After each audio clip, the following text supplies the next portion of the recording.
quiero informarte que tenemos muchas más peregrinaciones. Tierra Santa, la ruta de Santiago, no te la puedes perder. También santuarios marianos, la ruta de San Pablo, la ruta de Moisés. ¿No te gustaría conocer la casa de la Virgen María en Éfeso, en Turquía? ¿O qué tal descubrir el Monte Negro, donde Moisés contempla la Tierra Santa y muere sin poder entrar en él? Pero Dios le permite contemplarlo. ¿Y qué tal ir al encuentro de nuestra Madre en Lourdes, en Fátima, y descubrir el acontecimiento donde sucedió el milagro del sol? Comunícate desde cualquier parte del mundo. Orar en nombre del Padre, del Hijo y del Espíritu Santo. Amén. Señor Jesús, que la gracia y el amor de tu Santo Espíritu nos entusiasmen en este curso que hoy iniciamos para adentrarnos en el fascinante mundo de la Sagrada Escritura. Que tu Santo Espíritu nos asista durante este periodo en que juntos abriremos nuestras Biblias y nos enamoraremos más de tu palabra, que es una palabra de salvación y de vida eterna.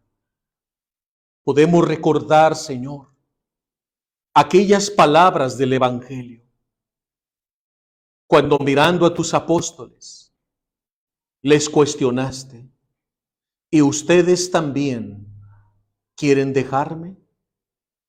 Y Pedro, puesto en pie, a nombre de los 12 apóstoles, dijo: ¿a quién iremos, Señor? Solo tú tienes palabras de vida eterna. Y nosotros hemos creído que tú eres el Hijo de Dios. También nosotros, Señor, nos unimos a las palabras del apóstol San Pedro.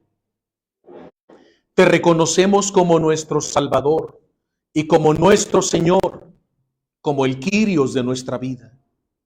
Y reconocemos que tu palabra es sacramento de salvación y de vida eterna. Amén. En nombre del Padre, del Hijo y del Espíritu Santo. Amén.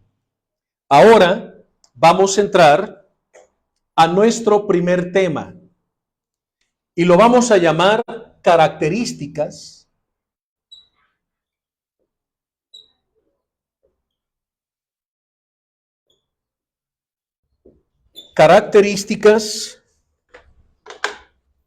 de la palabra de Dios.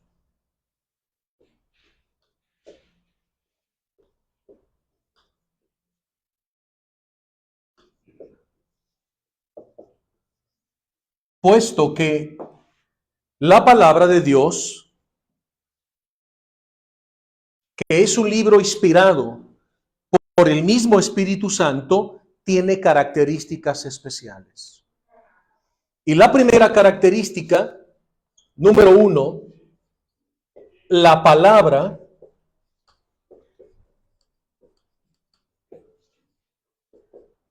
de Dios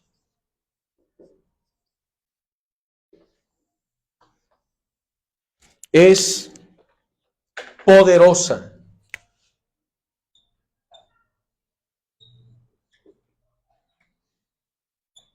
Es una palabra que tiene poder. Es una palabra poderosa. Para esto, vamos a ir con el profeta Jeremías. En el capítulo 23, versículo 29 de su libro. Jeremías 23, 29. Y aquí el Señor Dios le habla del poder de la palabra. Abran su Biblia y saquen su marcatextos. Es importante que traigan un marcatextos para que vayamos subrayando los textos bíblicos para memorizarlos y poder localizarlos más fácil. Jeremías capítulo 23, versículo 29. Estamos en el Antiguo Testamento con un gran profeta, Jeremías.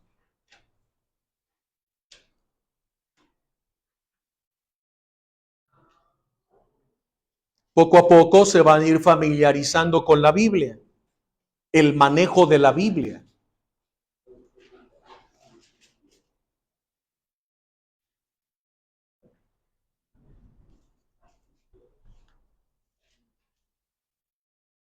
Jeremías capítulo 23, versículo 29, que dice: ¿acaso no es mi palabra como el fuego, oráculo del Señor? Cuando escuchen, oráculo es palabra. Oráculo, palabra es lo mismo. Cuando dice, ¿acaso mi palabra no es como el fuego, oráculo del Señor, y como martillo que tritura la roca? Escucha de nuevo. El Señor le dirige esta palabra a Jeremías, su profeta. Jeremías, ¿acaso mi palabra no es como el fuego? ¿Acaso mi palabra no es como un martillo? El Señor utiliza dos imágenes. Primero le dice, ¿acaso mi palabra no es como el fuego? Segundo, ¿acaso mi palabra no es como un martillo que tritura la roca? El Señor le da dos imágenes. Una, el fuego. Imagínate unos leños, una fogata de unos leños que están empezando a arder, varios leños que se juntan, y en esa fogata, estos leños empiezan a dar un fuego, y un fuego que se intensifica, un fuego que crece. Es la primera imagen. ¿Acaso mi palabra no es como el fuego? Pero la segunda imagen, Jeremías, ¿acaso mi palabra no es como un martillo que está desmoronando y resquebrajando una inmensa roca que con el golpeteo empieza a desmoronarse? Le revela dos imágenes. ¿Acaso mi palabra no es como el fuego? Si nosotros descubrimos las propiedades del fuego, el fuego purifica, el fuego calcina, ilumina, da calor, da vida, disipa la oscuridad. Y le dice, ¿acaso mi palabra no es como el fuego? Pero también le dice, ¿acaso mi palabra no es como un martillo que golpea la roca? Esa roca cargada de pecado representa el corazón del pueblo. El pueblo no quiere convertirse. El profeta, por orden de Yahvé, ha ido a predicar la palabra, pero el pueblo se endurece. Está lleno de soberbia, no quiere escuchar la palabra de Dios. El profeta arremete y vuelve a predicar y sigue predicando, pero el pueblo lo rechaza. El profeta entra en crisis. Ante el rechazo, el profeta le dice, Señor, búscate otro, porque a lo mejor soy yo el que te está fallando y no tu pueblo. A lo mejor no soy un buen profeta. A lo mejor no he sabido anunciarles correctamente tu palabra y por eso el pueblo no se convierte. Y el profeta está triste, desanimado, como muchas veces nosotros. Ante el rechazo, que nos ignoran, que no quieren recibir la palabra del Señor. Y a veces podemos entrar en la crisis en la que entró el profeta. Pero el Señor lo va a animar. Y le dice, Jeremías, hijo mío, ¿acaso mi palabra no es como el fuego? ¿Acaso mi palabra no es como un martillo? ¿Te escuchen o no? Tú anúnciales valientemente mi palabra. Anda, levántate y predícales. Porque te escuchen o no, el pueblo sabrá que en medio de ellos hay un profeta, un hombre de Dios, acreditado por mí. Y tú eres el único, el que puedes anunciarles mi palabra divina. El profeta se anima con estas palabras porque el Señor le está revelando el poder de su palabra. Más poderosa que el fuego, más poderosa que un martillo que tritura, que resquebraja la dureza del corazón del pueblo.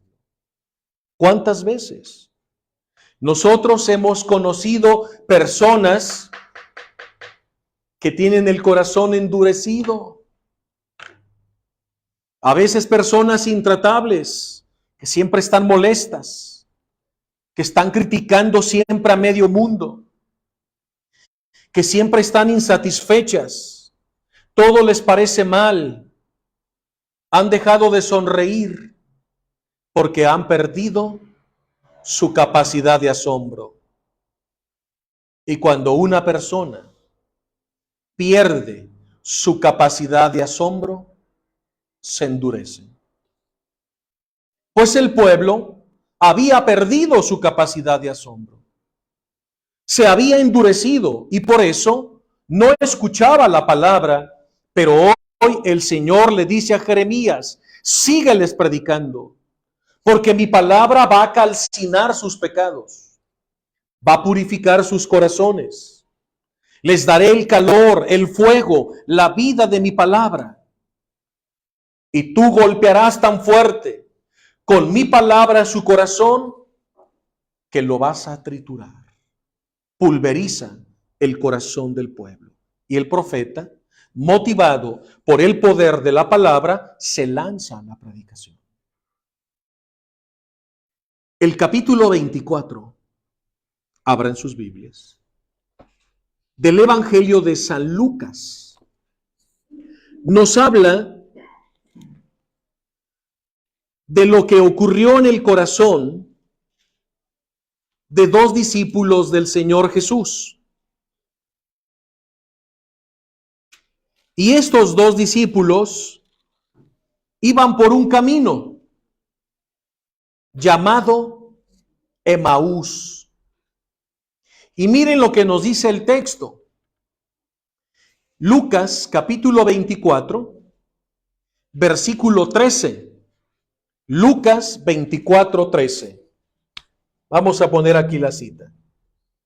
Lucas 24, versículo 13.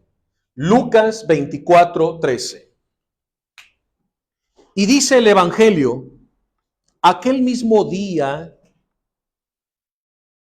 dos de los discípulos se dirigían a un pueblo llamado Emaús, que dista de Jerusalén unos 11 kilómetros. Iban hablando de todos estos sucesos. Mientras hablaban y se hacían preguntas, atención, Jesús en persona se acercó y se puso a caminar con ellos. Escuchen, pero sus ojos estaban tan cegados que no eran capaces de reconocerle. ¿Será posible que después de haber convivido con el Señor Jesús 3 años, haber comido con Él, haber presenciado sus milagros, sus predicaciones, sus parábolas, sus discursos. Haber visto a Jesús caminar sobre las aguas, levantar paralíticos, resucitar a Lázaro, sanar a los leprosos, devolverle la vista a los ciegos, expulsar demonios, multiplicar los panes.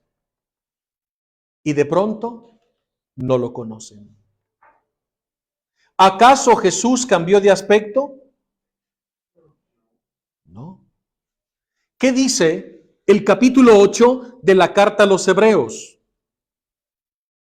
Jesús es el mismo ayer, hoy y siempre. Él no cambia. Ellos fueron los que cambiaron. Ellos perdieron el don de la fe. Por eso dice el texto que sus ojos estaban tan cegados que ya no eran capaces de reconocerle. Son ellos los que han cambiado. Porque cuando se pierde el don de la fe, aunque tengas a Jesús delante de ti, ya no eres capaz de reconocerlo. Pensaban que era un forastero. De pronto, estos dos discípulos que amaron a Jesús, que creían en Jesús, hoy no son capaces de reconocerle. Jesús les dijo, ¿qué es lo que vienen conversando por el camino? Ellos se detuvieron, ¿qué dice? Entristecidos. La tristeza es un síntoma de pérdida de fe.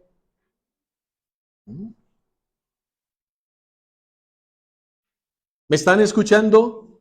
Por eso aleja la tristeza, porque la tristeza socava, carcome la fe poco a poco.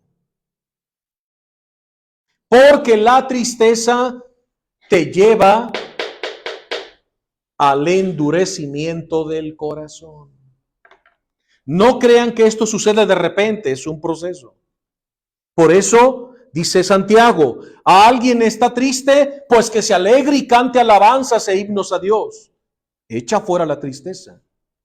Y también le dice San Pablo a Timoteo, porque Dios no nos ha dado un espíritu de tristeza y de cobardía, sino de alegría y de valentía. Así que ánimo y anuncia el evangelio.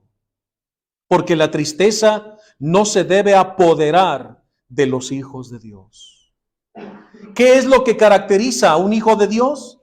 La alegría, el gozo de saber que estás en el reino, que Jesús vive en ti, que eres templo vivo del Espíritu Santo, que eres santuario de Dios, que eres un apóstol. Por eso estaban entristecidos. Y la tristeza, ¿qué provocó en sus ojos? Ceguera espiritual.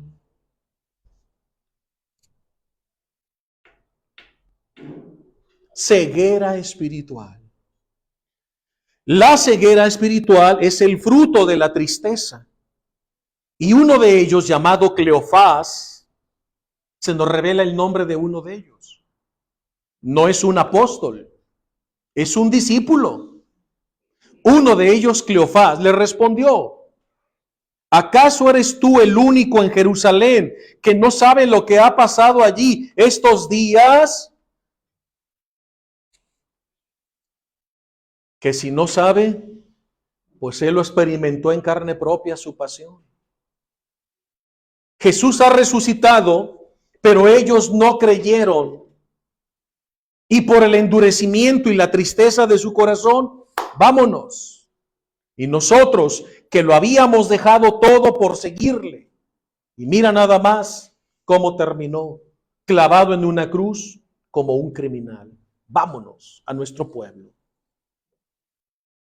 Le dieron la espalda a Cristo. Porque ellos tenían un falso concepto de Jesús.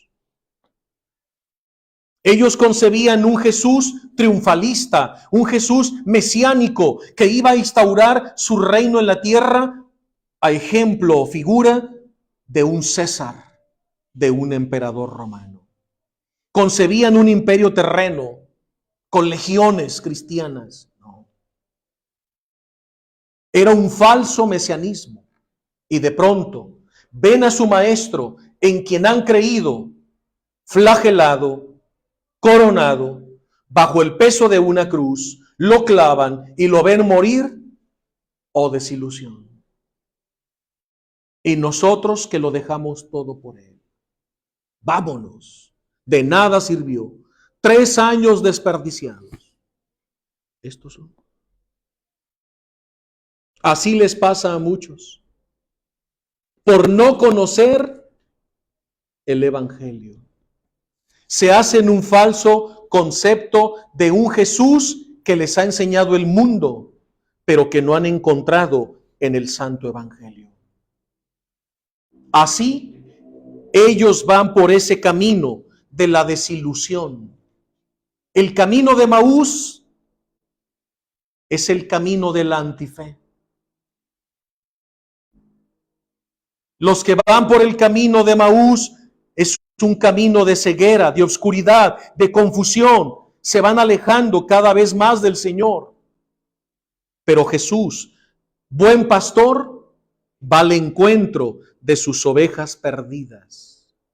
Y Jesús resucitado, aquel domingo de resurrección, se les hace encontradizo. Pero ellos, al perder la fe, ya no le reconocen. Él les preguntó, vean el buen humor de Jesús, ¿qué ha pasado?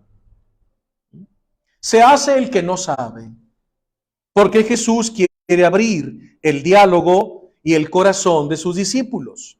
¿Qué ha pasado? Ellos le contestaron, pues lo de Jesús el Nazareno, que fue un profeta poderoso en obras y palabras, ante Dios y ante los hombres. ¿Acaso no sabes que los sacerdotes y nuestras autoridades lo entregaron para que lo condenaran a muerte y lo crucificaron? Escuchen. Nosotros esperábamos que Él fuera el libertador de Israel. Falso mesianismo. Ellos concebían un Jesús Che Guevara, un Jesús Pancho Villa, que con las armas y un ejército iba a destronar y liberar al pueblo de Israel de la opresión y de los impuestos imperiales. ¿Qué dice Jesús? Mi reino no es de este mundo. Mi reino no es de este mundo. Mi reino no son como los reinos de este mundo. Con esto Jesús deja claro, yo no vine a fundar un partido político. ¿O Jesús vino a eso? Pues eso se hubiera postulado San Pablo, ¿no? Como gobernador, y San Pedro como César, y San Juan como miembro del Senado. No, ellos se dedicaron a evangelizar, a salvar almas, fundar la iglesia, cuerpo místico de Cristo. Mi reino no es de este mundo. Nosotros esperábamos que Él fuera nuestro libertador. Y sin embargo, ya hace 3 días que ocurrió esto. Asómbrense más. Es cierto que algunas de nuestras mujeres nos sorprendieron, María Magdalena. Las otras Marías que fueron temprano al alba al Santo Sepulcro para embalsamar por segunda vez el cuerpo del Señor. Y no iban preguntándose quién nos va a mover la piedra que sella la entrada del sepulcro. Es cierto que algunas de nuestras mujeres nos han sorprendido porque fueron temprano al sepulcro y no encontraron su cuerpo.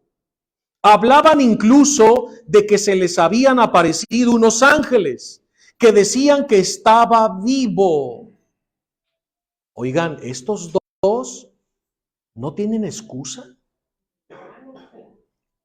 Habían escuchado ya el anuncio de María Magdalena y las otras mujeres que testificaban que Jesús había resucitado y la aparición de ángeles y no les creyeron. Oigan, están viendo a Jesús en persona y no le creen, menos a las santas mujeres. Pero no solo eso. segundo testimonio. Algunos de los nuestros fueron al sepulcro y lo encontraron todo como las mujeres habían dicho. ¿Quiénes fueron al sepulcro a constatar la resurrección de Cristo? ¿Quiénes? Pedro y Juan.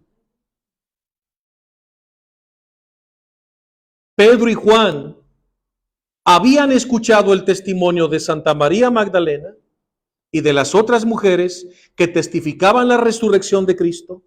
Habían escuchado el testimonio de San Pedro, el primer papa, y de San Juan, el discípulo amado, y tampoco les creyeron. Vean lo grave que es perder el don de la fe. Ya no tienes capacidad de creer a nadie, ni a los ángeles, ni a los apóstoles, ni al mismo Señor Jesús en persona. Por eso, papás, que el Espíritu Santo les conceda la gracia de conservar la fe de sus hijos. Porque la mejor herencia que le podemos dejar a nuestros hijos es la fe.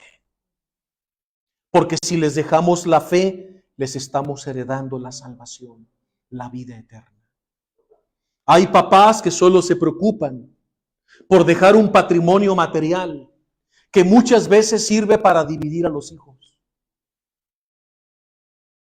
Nosotros somos custodios de la fe. Somos guardianes de la fe de los hijos que Dios nos dio a cuidar. Y no solo debemos custodiar como un tesoro la fe de nuestros hijos, de todos nuestros hermanos. Por eso cuando veas a un católico, a un amigo, un pariente, un vecino, que está empezando a titubear, a flaquear en su fe, no lo dejes. Porque si se pierde el don de la fe, se pierde todo. ¿Qué es la fe? Es nuestro vínculo con Dios. Sin fe no existe relación con Dios. Sin fe no hay comunión. Se pierde todo. Sin fe, la Biblia se convierte en un libro de historia. Sin fe, los sacramentos son ritos burocráticos. Sin fe, la iglesia es una empresa administrativa. ¿Captan? Sin fe no hay milagros.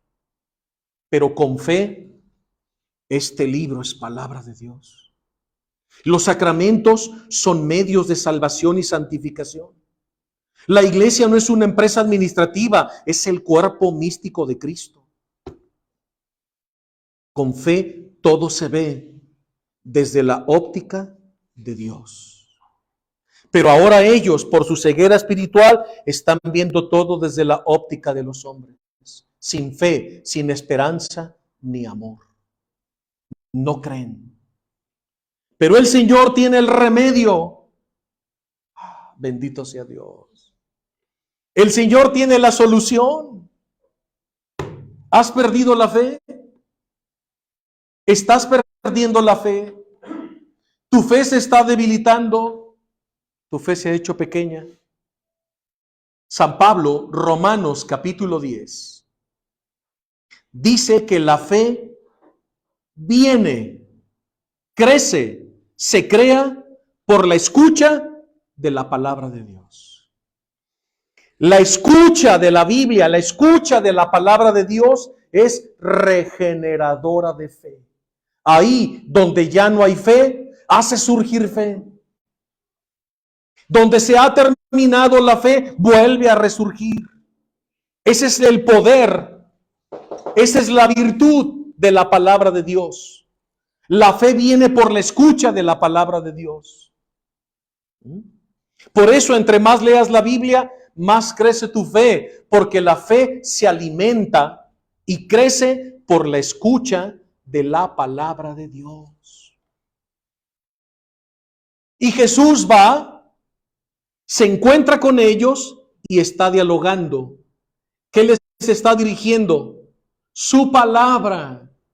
Escuchen, entonces Jesús dijo, qué torpes son para comprender y qué duros para creer lo que dijeron los profetas. ¿Acaso no era necesario que el Mesías sufriera todo esto para entrar en su gloria? Atención, y Jesús, empezando por Moisés y siguiendo por todos los profetas, Jesús les explicó lo que decían de él las Escrituras.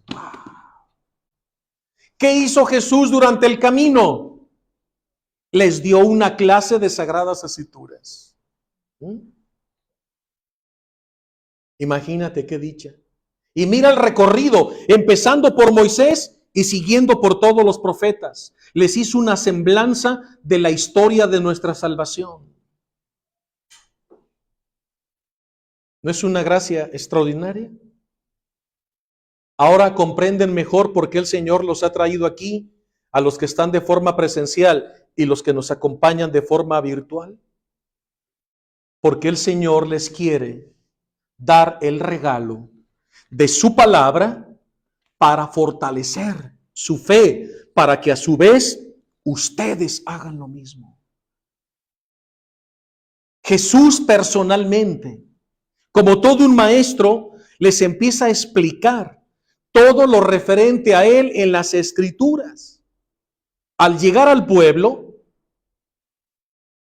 ¿a dónde iban? A Emaús. Jesús hizo ademán de seguir adelante.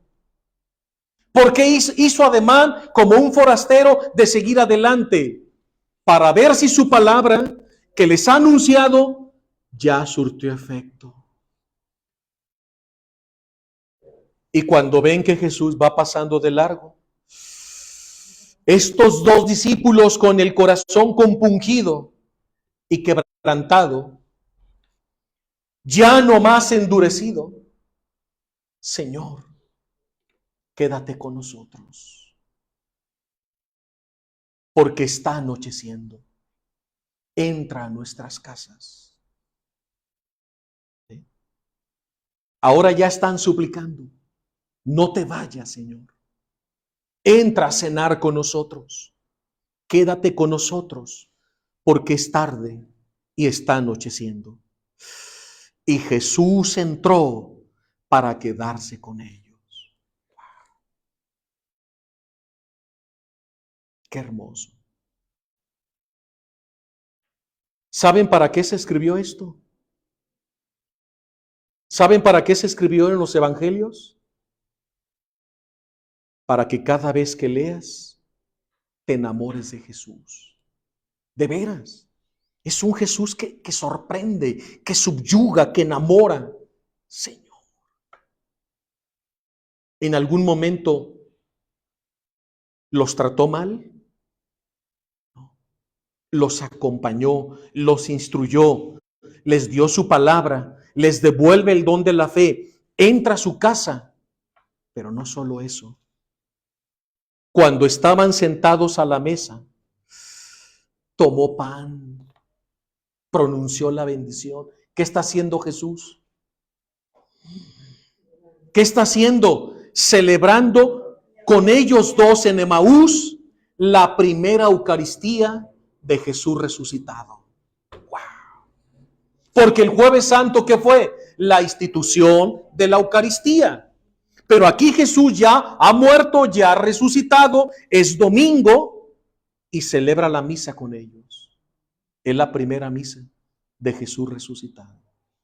No solo se les va a dar en su palabra, también se les va a dar en su cuerpo y en su sangre, en la hostia santa. Les va a dar los dos alimentos de vida eterna: la palabra y la Eucaristía. Dos banquetes de un mismo altar que producen el mismo efecto: vida eterna. ¿Ven cómo asegura la fe Jesús de sus discípulos? con su palabra y la Eucaristía. Palabra de Dios y Eucaristía. Palabra de Dios y Eucaristía. Nunca te apartes de ello. Y eso enseña a tus hijos a que devoren, lean, conozcan la Sagrada Escritura y la Eucaristía. Eucaristía y palabra de Dios. Palabra de Dios y Eucaristía son los dos brazos de la iglesia. Entonces les da los dos alimentos. Cuando estaba sentado a la mesa con ellos, tomó pan, lo bendijo, lo partió, fracción del pan, se lo dio. En cuanto ellos comulgan el cuerpo y la sangre de Cristo, escuchen, se les abrieron los ojos. La Eucaristía tiene virtud para abrir tus ojos. Y lo reconocieron. Pero Jesús desapareció de su lado. ¡Pum! Se fue. ¿Por qué se fue? Porque les ha devuelto el don de la fe y ya no ocupan ver a Jesús para creer en Él. ¡Wow! ¿Ven qué hermoso? Entonces ellos, estupefactos, perplejos, se miraron el uno al otro y decían, con razón, ardía nuestro corazón cuando durante el camino nos explicaba las Escrituras. ¿Acaso mi palabra no es fuego? ¿Qué hizo Jesús durante el camino? Les purificó el corazón con su palabra, les devuelve el don de la fe, les hace arder el corazón con su palabra, les calcina, les purifica, les da vida, les da calor, los prepara para el cuerpo y su sangre y se da en comunión y desaparece de ellos. Ya no ocupan verlo, ahora son apóstoles porque han visto al resucitado y han comulgado su cuerpo y su sangre. Aquel mismo instante se pusieron en camino y regresaron a Jerusalén, donde encontraron reunidos en el cenáculo a todos los apóstoles y testificaron cómo Jesús durante el camino se les apareció y todo el suceso. Estaban todos felices. ¿Ven? Se alejaron y llenos de convicción regresaron a la iglesia. ¿Y cuáles fueron los dos elementos? Palabra de Dios y Eucaristía. Dos alimentos de un mismo altar.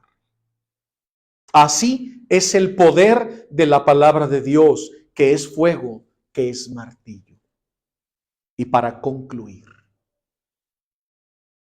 les voy a contar un testimonio.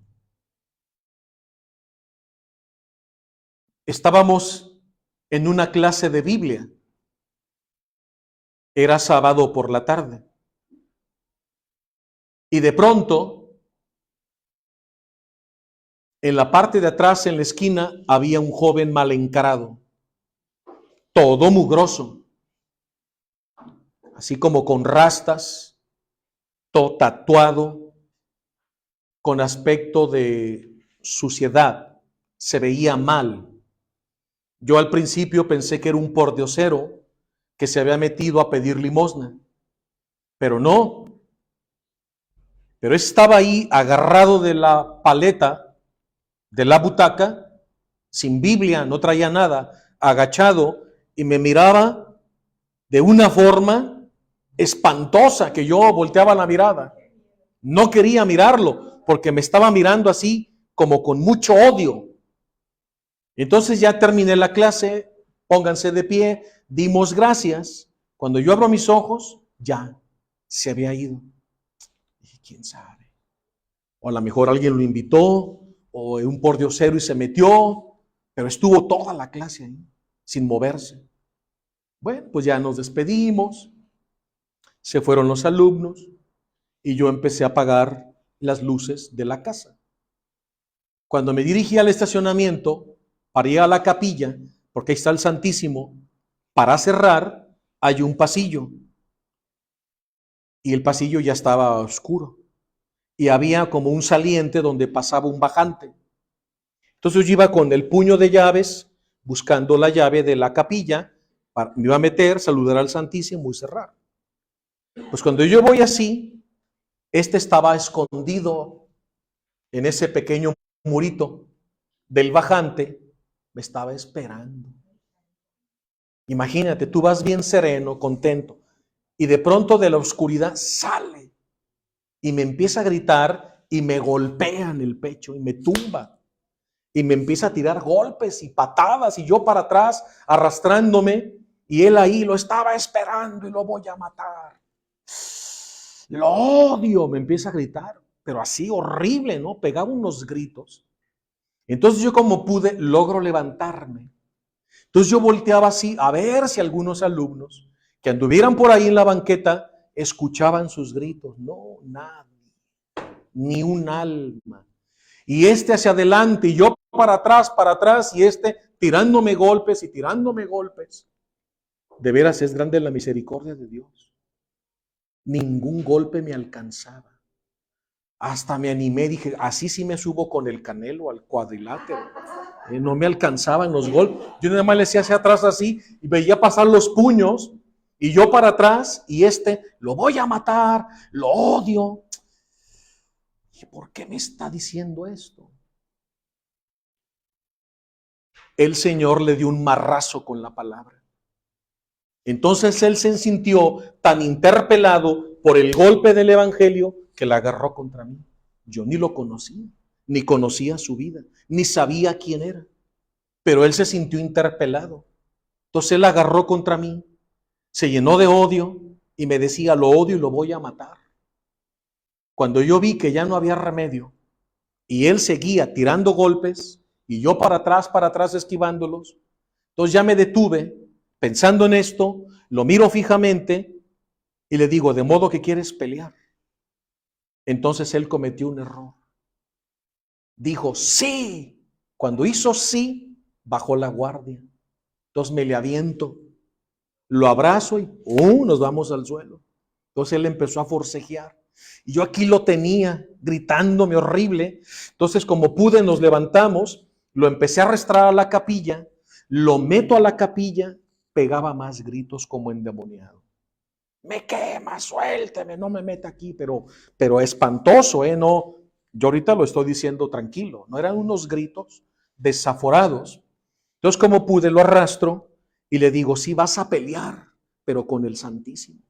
Ahí estaba el Santísimo y yo, Señor, ayúdame. Entonces yo lo agarro, lo siento en una silla, me le recargo, pero créanme, mis fuerzas ya no daban para más. Y él seguía con todas sus fuerzas, queriéndose zafar, y yo ahí con él, y mis brazos ya temblaban, y yo cerré mis ojos, miré al Santísimo, cerré mis ojos, y le dije, Señor, serénalo, porque si lo suelto y ya no aguanto más, me va a poner una tranquiza. Y aquí va a quedar todo abierto y todo expuesto, ¿no? Entonces yo así, suplicando, empecé a orar en voz alta. Como a los 15 segundos, ese joven comenzó a llorar, como un niño. Entonces yo sentí como él ya se afloja y ya pude descansar, jalé una silla, me siento enfrente de él y no podía hablar. Estaba llorando, pero era un llanto no normal, un llanto con gritos, como liberándose. Cayó de rodillas, se fue hasta el piso, me agacho, lo levanto, lo vuelvo a sentar, se me pone aquí, llora. Estuvo ahí llorando como unos 20 minutos, pero un llanto profundo. No, pues yo estaba alabando, agradeciendo al Señor. Dije, ya me libré, ¿sí? Ya lo tocaste, quebrántalo. No sé quién es tu hijo, tú lo amas. Yo no conozco su vida, pero tú sí. Ya se medio calma, lo agarro, lo miro a los ojos y le digo, ¿quién eres? ¿Por qué te metiste a la clase de Biblia? Y ya sollozando me dice, es que hace 5 días que salí de Puente Grande, de la prisión. ¿Cómo? ¿Pero por qué? Ya me empezó a contar que él pertenecía a una banda y hubo un enfrentamiento de 2 bandas y hubo varios muertos que traían tubos y fileros. Dice, pero yo no maté a nadie. Pero como llegaron los antimotines y rodearon, muchos escaparon, pero a otros nos agarraron. Entonces a todos los que nos agarraron, nos encarcelaron. No porque yo maté, pero era parte del pleito. Y en lo que ellos iban averiguando, quiénes fueron los que realmente quitaron la vida a alguien. Ahí estuvimos encerrados muchos años. Entonces ya me dieron mi libertad. Y yo andaba caminando por la ciudad buscando un árbol para ahorcarme. Porque no quiero vivir. Porque para mí la vida ya no tiene sentido. Fíjense. Un chavo. Me dice, ya no quiero vivir. Entonces yo estaba buscando un árbol. Y cuando encontré el árbol y estaba ya preparándome para treparme y ahorcarme, volteé y vi un muro. Fíjense, vi un muro. Y en ese muro había una inscripción. Lámpara es tu palabra, Señor. Luz para mis pasos. Salmo 119, versículo 105. Un muro que predica. Un texto bíblico en un muro.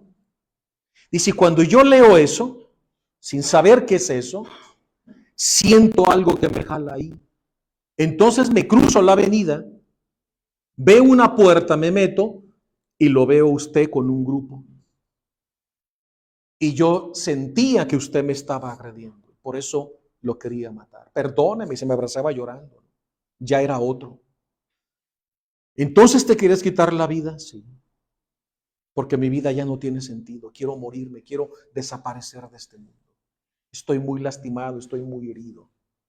Y tus papás, dice, mi papá es un alcohólico empedernido que nos golpeaba a todos y a mi madre.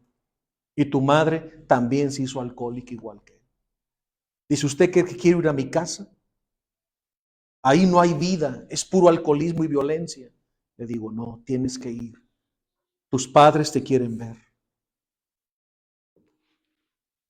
Platicamos, oramos, se serenó, lloró más. Le di dinero y le digo, te espero el próximo sábado. Te vas a venir a estudiar con nosotros la Biblia. Lloró más y me dice, no, no me diga eso, no soy digno. Míreme, estoy lleno de tatuajes. ¿Cómo me van a recibir en una clase de Biblia? Sí, también eres hijo de Dios. Aquí te espero, vete a tu casa, ve con tu madre, le va a dar mucha alegría verte. Tienes muchos años que no la ves. Come algo, toma un taxi, vete a tu casa. Y te espero aquí a las 4 de la tarde. ¿De veras me recibe? Sí. Ya se me abraza, oramos ante el Santísimo, nos arrodillamos, hasta me ayudó a cerrar. No, yo iba con una paz. Ya cerramos, le di un aventón al camión, agarró el camión y luego un taxi. Llegó a su casa. Pasó la semana. Cuando llega a la clase, no estaba. Yo dije, Señor, ¿qué pasaría con este hijo tuyo? Cuando estaba terminando la clase, entra. Venía todo bañado, así se cortó el pelo, se veía muy limpio. Entonces llega y me dice, ¿así soy digno? Y traía una camisa de manga larga para taparse los tatuajes. Claro, tenía tatuajes en cada dedo, pero al menos se tapaba su pelo cortito, bien bañado, traía su Biblia, traía un cuadernillo, ¿no? Así soy digno. No, pues lo abracé, casi yo lloraba con él. Le digo, nunca más vuelvas a decir que no eres digno. Entonces se incorporó. Terminó sus estudios bíblicos. ¿Sabes quién le dio su diploma? El señor cardenal. Se unió a la misión evangelizadora, comenzó a predicar.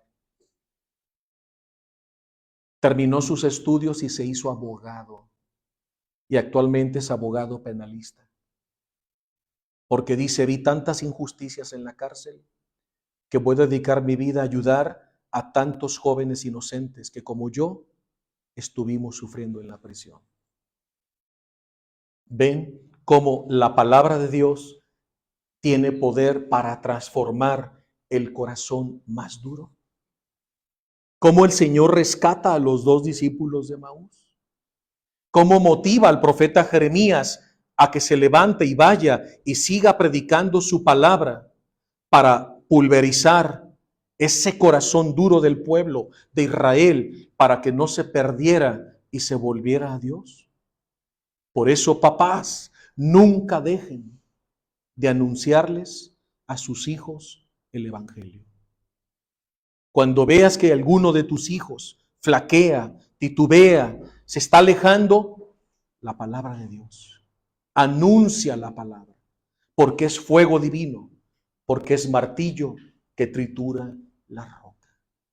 Y así les puedo contar muchos más testimonios de cómo el Señor nos deja ver, cuando trabajamos en el ministerio de la palabra de Dios, muchas conversiones de matrimonios, de jóvenes, porque la palabra de Dios es eficaz, porque la palabra de Dios es Cristo mismo. Amén. Es Jesús. La palabra es Jesús. La Biblia tiene forma de libro, pero no es un libro. Es Jesús. Es una persona. Por eso cuando te acercas a la Biblia, no te estás acercando a un libro. No mires el libro. Es la palabra hecha carne, es Jesús. Cada vez que te acercas a la Sagrada Escritura, es Jesús que viene a tu encuentro, como fue al encuentro de los discípulos de Emaús. Como con aquel texto en el muro, Jesús salió al encuentro de ese muchacho que se quería ahorcar. ¿Qué tal que consigue otro árbol? Y mira y no hay el muro con el texto bíblico. Se hubiera ahorcado. Pero como el Espíritu Santo lo lleva al árbol preciso para que él voltee, ve el muro, lee el texto, se olvida de suicidarse y se mete al lugar. Dice, yo sentí una fuerza que me jaló. Pues era el Espíritu Santo, que lo estaba distrayendo de no quitarse la vida. Y lo lleva a escuchar la palabra, y ahí el Espíritu Santo comenzó con su fuego divino a golpear el corazón de Manuel y lo convierte. Así es Dios. Qué maravilla, ¿verdad? Imagínate la alegría de sus padres. ¿Qué pensaron? ¿La cárcel nos cambió a nuestro hijo? No, fue la palabra de Dios. Ahí él tuvo su conversión. Ahí nació de nuevo. Damos gracias en nombre del Padre, del Hijo y del Espíritu Santo. Amén. Señor Jesús, qué hermosa es tu palabra. Descubrí sus características. Estamos convencidos del poder de tu palabra, porque es una palabra viva, palpitante y eterna como tú, que eres su autor. Que nunca nos falte el alimento de tu palabra. Enciende nuestros corazones, como encendiste con tu palabra divina el corazón de los discípulos de Emaús. Y a través de Jeremías, encendiste el corazón de tu pueblo. Enciende el corazón de nuestros hijos, de nuestros amigos y compañeros. Señor, válete de nosotros como ministros de tu palabra para llevarla a más corazones, para que te conozcan, para que todos nos convirtamos y nos volvamos a ti. Amén. En nombre del Padre, del Hijo y del Espíritu Santo. Amén. Muchas gracias. Que Dios los bendiga. Te invitamos a que sigas al maestro dando clic al botón rojo suscribirse que se encuentra abajo del cuadro de video. Después pulsa la campana para recibir nuestras noticias. Conoce más nuestra misión en nuestras redes sociales FIA TV. Acércate a la palabra de Dios. Soy el maestro Pepe González.